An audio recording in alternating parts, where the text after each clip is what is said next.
লক্ষণ। প্রথম সিংহতে আছে অদ্ভুত নির্মাণ, আর সিংহতে আছে মহাদেব, আর সিংহতে ধরে উদয় শেষধর, আর সিংহতে আছে 30 কোটি গন্ধবের ঘর, আর সিংহতে আছে শাল আর পিয়ার, আর সিংহতে সিংহবাগ চলে পারে পার, আর সিংহতে আছে খোরাতারে নদী, নদীর কূলে আছে বিশাল করণী, লাল বন্য ফুল ফল, নীল বন্য পাতা, স্বর্ণ বন্য লতা পাতা, রক্ত বরণ ডাটা। আচ্ছা হনুমান বিলম্ব না করে এখন বাঁচাও ঠাকুর লক্ষণ।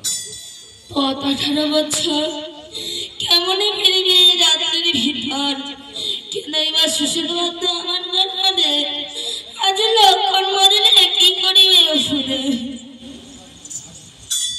প্রভু কমলোচন, রাত্রিতে ঔষধানে যাইব লক্ষণ। জয় শ্রীরামচন্দ্রের জয়, জয় শ্রীরাম।